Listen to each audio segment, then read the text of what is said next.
Shabbat Shalom, welcome to the channel. My name is Yaakov. Let me introduce you to something.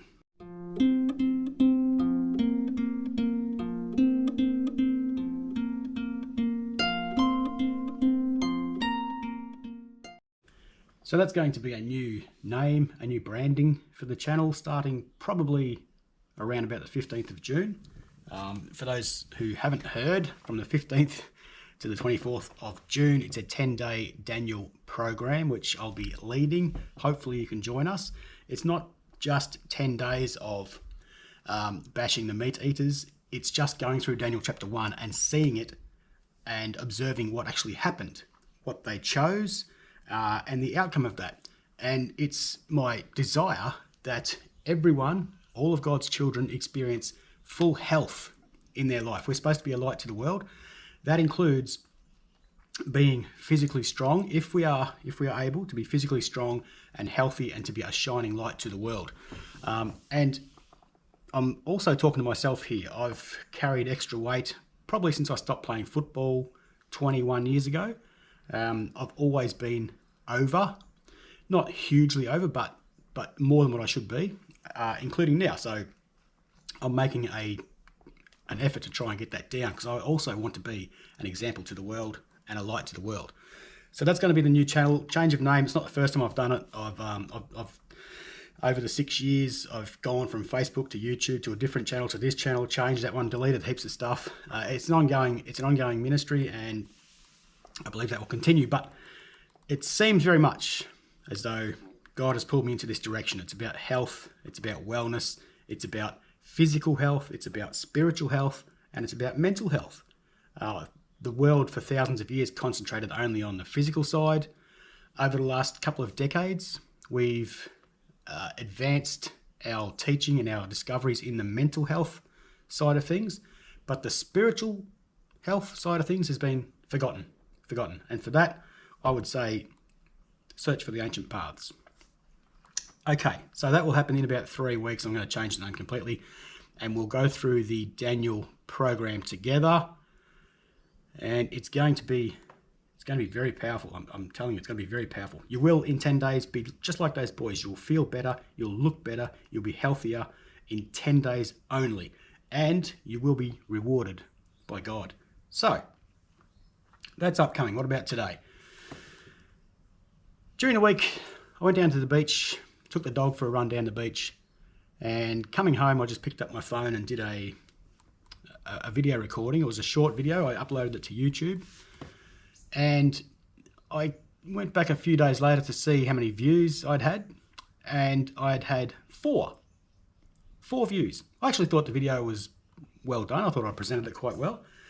I've never been a content creator, so I've never been the one that puts up a thumbnail to attract eyes and to get clicks and a big heading to try and attract that, although I'll probably do it for this one, just to have a bit of fun. But 4 views. I mean, this is the most unsuccessful video in the history of YouTube, right? But I got an email from my friend Brian from Vegan Church Service. He said, nice video, I'm going to share it. I hope you don't mind. I'm going to share it to my Facebook page. Now, I don't have Facebook. I haven't had Facebook for a number of years. So I said, go right ahead. That's good.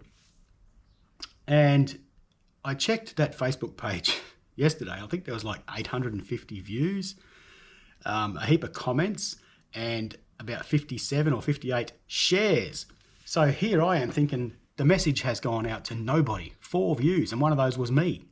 So 3 people have seen this. The message has not gone out to anyone. Little did I know that, in fact, there are thousands of people who have seen it. So this is great, because it's always only about the message. It's never about the messenger. I've never been the type to put heaps of effort into getting people to watch. So it's always about the message, and I praise Yah that message has gone out and people have heard it. Some of the comments, so I looked at some of the comments, and you get the same comments all the time. So I'm going to address some of these today, not specifically the comments, but some of the areas that people go to justify their dietary choices. So the killing of animals. I know they don't get the knife themselves and kill the animals, but they are partaking in the industry of death, because they're buying the meat. That means some animals died so that you can enjoy your lust of flesh. So I'll start down at the bottom. I'll start at the most simple, silly one. And that is that some people will just put a comment and say, God gave us dominion, right? And that's it. God gave us dominion. That's their justification for the slaughter of billions of animals every day. God gave us dominion. That's it. So quickly, let's talk about that. Yes, Genesis 1:28, God gave us dominion over all the animals, all the birds, all the fish, etc. Does that mean that we can now do whatever we like? This is, it's like, okay, God's given us power, now we can be as corrupt as possible.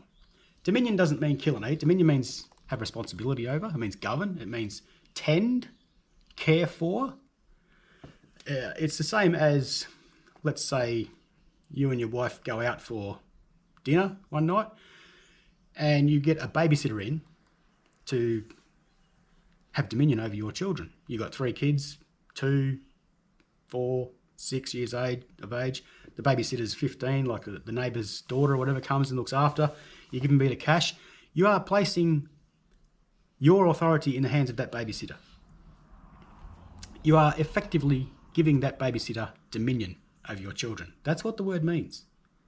Now, you would be shocked if you were to come home and learn that the babysitter locked up your children in the wardrobe and had a huge party with all her friends while you were away. You know, that would be not very good. And the babysitter would say, well, you gave me dominion. You know, this is how you are. You say, God, give us dominion over the cows and the sheep, so let's just go and eat them because we've got dominion. Okay, it's completely nonsense. So that is the simplest form of answer or comment that you get towards us, the vegan, vegetarian people who follow Genesis 1:29, which, you know, dominion comes in 28. The very next verse, God says, and by the way, your food will be fruit and vegetables, and that's it. And the same with the animals. So that's God's perfect plan, the Edenic plan. The other thing about dominion is in Daniel 7, Daniel has a vision of the Son of Man coming through the clouds of heaven, and he is given dominion. Same word. He is given dominion over all the earth, and his dominion is an everlasting dominion. This is the same word. So if you think that having dominion over the animals means you are perfectly fine to go and kill and eat them as much as you like, then you are in trouble, because the Son of Man will have dominion over you. What's the golden rule? What's the golden rule? Do unto others as you would have others do unto you. So if that's the way you walk out your dominion, God-given dominion, then I suggest you stop. The next one we always hear is a biblical quotation from Mark chapter 7, verse 19. Jesus declared all foods clean. And when people say that, they believe they are quoting the word of God. And so you cannot say anything against that. There's nothing you can do, because their English Bible that was printed in the 1950s or the 1970s says quite clear, Jesus declared all foods clean, and that is the end of the argument. Nothing you can say will change that mind. This is the power of the magic book that has over you. When you become a slave to a book, rational thought leaves. You are now a slave to the book, believing that it was written by God himself. When I repented finally and came into the faith and accepted Jesus as my teacher, the teacher of righteousness, the true prophet, I didn't go to church for 8 years. I sat home, I prayed, I read the Bible, I read the KJV, that's what I had, and I didn't go to church for 8 years. When I did go to church, and the reason I didn't is because I was filthy, right? I was stained. I've got the stains all over me of the past. I thought the people in church were all righteous and all beautiful and all spotless. So I can't go there. I'm going to get judged, every time, which wasn't true. But what I found when I did go was that there was Christmas coming up, and that people were talking about their hams and their prawns and their oysters. And I mean, the Bible I read said we can't eat that. I mean, we can't eat that. I'm like, aren't you Christians? Like, what are you doing eating pork? Seriously? And this was the response I got. Jesus declared all foods clean. I missed that bit. Where? And it was in Mark 7 in that Bible, not in mine, not in the KJV. So this is the history of that verse. And it's only in Mark 7 that says Jesus declared all foods clean. The same story is in Matthew. I think it's Matthew 12. There's no mention of Jesus making food clean. So let's look at the history of how that verse came to be. It came in the American Standard Version in 1901. So 1901. This is 125 years ago. So for the, say it was written, Mark apparently might have been written about just before the destruction, so 65, something like that, AD. Until 1901, there is no appearance of Jesus making foods clean. Doesn't exist. So in 1901, the ASV interpreted Mark 7:19 like this. It says, "Because it goeth not into his heart, but into his belly, and goeth out into the draught. This he said, making all meats clean." That's how it first appears. So obviously this is Old English, right? Goeth, we don't speak like this anymore. He's not declaring all foods to be clean. And in the original 1901 ASV, where it says, "this he said," that is in italics. It's in italics. Making all meats clean. It's not meat, it's food. We know that. The KJV also says meat. It's talking about food. So it goeth not into his heart, but into his belly, and goeth out into the draught. That would be the sewer. This he said, making all meats clean. It's not really saying, "I declared all foods clean." That comes in 1952 in the Revised Standard Version, the RSV, where it says, "Thus he declared all foods clean." That's the first time this appears. 1952, 74 years ago. And then you get to the NIV and the others who start coming about in the 70s, and they put the statement in brackets and separate it in brackets and just come out and say, "Jesus declared all foods clean." And then you get to a version like the Message, which just says, "Jesus was saying that all food is fit to eat." Right? So it's come a long way. Before 1901 didn't exist. 1952, it really didn't exist before 1952. And then you get the modern versions which just come out and flatly say, "Jesus says that everything now is clean." All right, let's actually read the context. There's that word context. Let's read the context around this verse, around verse 19. So I'm going to read from Mark 7:14 to 23, and we're going to see just how evil this is to adjust the teaching of Jesus and make it appear as though he's saying something which he does not say. Mark 7:14 to 23, I'm going to read the Tree of Life version. It says, "Then Yeshua called the crowd again and began saying to them, 'Hear me, everyone, and understand.'" Listen to what he's going to say and understand it. Understand it. Hear me and understand. There is nothing outside the man that can make him unholy by going into him. Rather, it is what comes out of the man that makes the man unholy. Now, verse 16, some versions have removed it completely. The older versions, the KJV, the Wycliffe, the Young's Literal, it simply says, "If anyone has ears to hear, let him hear." I don't know why you would remove that, I'm not sure. From 17, "When he had left the crowd and entered the house, his disciples questioned him about the parable." That's right. It's a parable. It's a parable. It's not a literal commandment where he says, "From now on, everything is fit to eat." It's a parable. And we'll get to that in a minute. From 18, "And he said to them, 'Are you also lacking understanding? Don't you grasp that whatever goes into the man cannot make him unholy? For it does not enter into the heart, but into the stomach, and then goes out into the sewer, cleansing all foods.'" It's not Jesus that cleans all food. It's the sewer. It's your intestines and it's your bowels And it's the expulsion of all of that is what makes food clean, not Jesus. Verse 20, and he continued. Okay, so if he, this is what it says, and he continued. So if he's continuing, why is it that we stop and say, that's enough, I don't need to hear any more. Jesus made all foods clean, I'm hungry, I like the taste. And he continued. So if he continues, we should also continue listening. It is what comes out of the man that makes the man unholy.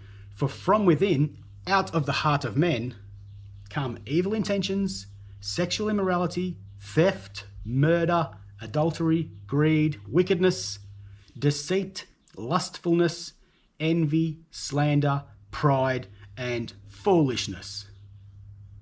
All these evil things come from within and make the man unholy.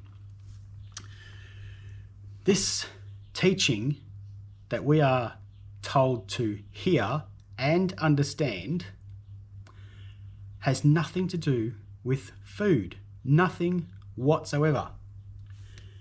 I guarantee if you read those verses to 1,000 Sunday school children and then you ask them to come up with ask them to write a one paragraph description of the teaching and what it means, I guarantee you not one of those children would say, I think Jesus made all foods clean.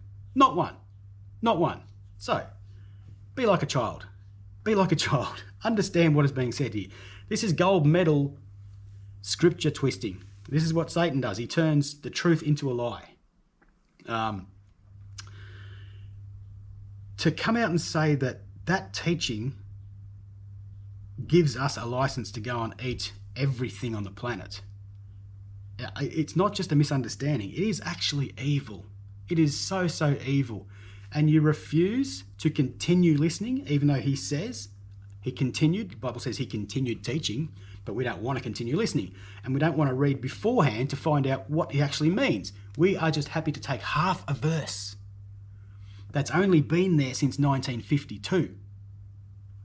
At the extreme, 1901, if you interpret it that way mistakenly, then 1901. I mean, we're talking 1,860 years after his death. But no, this is why I'm eating ham. This is why I'm eating prawns, because Jesus made everything clean. This is a lie. It is a lie. Understand that. If you have ears to hear, then hear that. And here's something else that Christians don't understand about this verse. In fact, I don't think many people would understand this historical fact about this verse, about what's going on. It was a common belief amongst the traditions of man. You know that in the ministry of Jesus, he came against the traditions of man because the Pharisees and the Sadducees, I don't like saying the Jews, I don't like grouping all Jews into one group. It was the Pharisees and the Sadducees had come up with all these man-made traditions, and they were teaching them as if they were Torah. This is what Jesus came against, the man-made tradition. He didn't come against the Torah of Moses. He didn't. That's another lie. He came against the man-made traditions of the Pharisees and the Sadducees. One of them was, when you come in to eat, you are to wash your hands. And they had a ritual. They had a way of washing their hands. They had specific jugs of water that were set aside specifically to wash your hands. That water was not to be used for anything else. This is where we get the idea of holy water. The word holy, it means set apart for a certain purpose, right? It doesn't mean water that comes from God. It doesn't mean water that comes from angels. That water was set apart. It makes it holy. So in the Catholic Church, when they sprinkle the water on the baby's head, that water's holy. It's holy water. It comes out of the same tap. It comes out of the same water source that you use to have a shower and fill the kettle up and flush the toilet. Same water, right? It doesn't come from heaven, but it's holy because they have set it apart. They've put it into a specific jug only for the purpose of sprinkling on the heads of babies. It's holy water. The Pharisees and Sadducees had the same thing going on with their hand-washing jugs. And these are probably the jugs that Jesus turned into wine at the wedding. Jugs full of water for hand-washing. And they would wash their hands all the way up to the elbows before they ate. Why? Because they taught that demons can enter into your body if you don't wash your hands according to their rituals. That's what they were teaching. So when Jesus sat down to eat, and we'll read that right now, but when he sat down to eat, the Pharisees and the Sadducees were shocked. They're like, "You're eating without washing your hands?" And that's why he taught. Okay, let me find that. Mark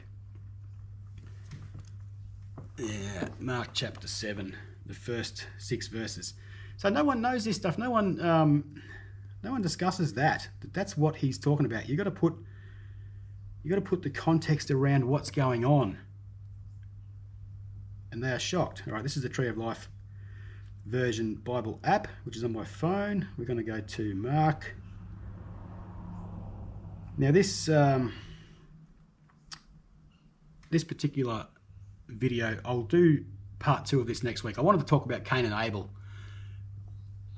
I don't want to go for an hour. I personally, when I see videos that go for, like 40 minutes, I don't have time to watch them. There's only a very few that I will.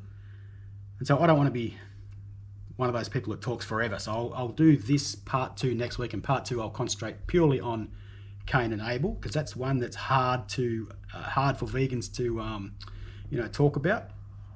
All right, Mark 7. Now the Pharisees and some of the Torah scholars who had come from Jerusalem gathered around Yeshua, and they saw that some of his disciples were eating bread with unclean hands, that is, not washed, in brackets. For the Pharisees and all Jewish people do not eat unless they wash their hands up to the elbow, keeping the tradition of the elders. And when they come from the marketplace, they do not eat unless they perform a ritual washing. There are many other traditions they have received and hold, such as the washing of cups, pitchers, and copper vessels. This is why they do that, because when they come from the marketplace, they believe there's demons everywhere. So they wash their hands. That's what he's saying. Don't be stupid. It's got nothing to do with you washing your hands. Evil, what defiles you, comes from your heart. Nothing to do with food. It says the Pharisees and the Torah scholars questioned Yeshua, "Why don't your disciples walk according to the traditions of the elders? Why do they eat bread with unwashed hands?" And he said to them, "Rightly did Isaiah prophesy about you, hypocrites. As it is written, these people honor me with their lips, but their heart is far from me." And so it is today. Right. I think that pretty much puts Mark 7:19 to bed.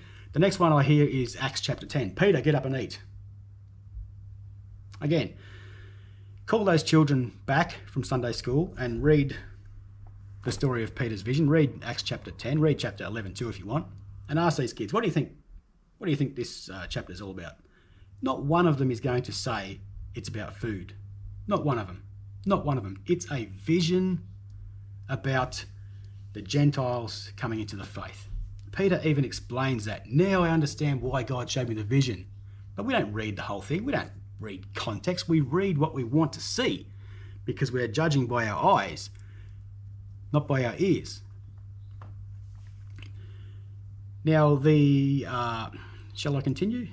Or will I do it next week? Look, Genesis 9:3. This is the other one that comes up. Genesis 9:3. I've talked about that before. Actually, I'll talk about that next week, because I don't want to rush through it. So I'll do that next week. But one comment I did read, and this was on Brian's Facebook page, one guy, I think he asked AI, and I think it was an AI answer. He said that, I haven't heard this before, it was pretty clever. He said that the vegetables that were in the Garden of Eden would have contained more protein, would have contained higher levels of iron and vitamins. But today, if we are to get that level of protein into our body, we would have to eat like 5 kilos of spinach, right? This is scientifically proven. And so his argument was, the only way we can get that amount of protein into our systems is eating the animals who are able to eat that much vegetables, because we can't. So that was one of his arguments. That's the only way. Yeah, clever. Still doesn't answer Daniel 1. They ate only vegetables. Did God make a mistake by not including enough protein in the vegetables? When you eat the animal that has eaten all these vegetables, I assume you're only eating the stomach. That's where it would all be, wouldn't it? Or do you actually think that the nutrients go into the rump and into the sirloin and into the eye fillet? Is that what you think? So no, I'm not sure about that. And the other thing about that is, who told you we need protein anyway? Who told you we need all this protein? Where do you get that idea from? We need all this protein? Who told you that?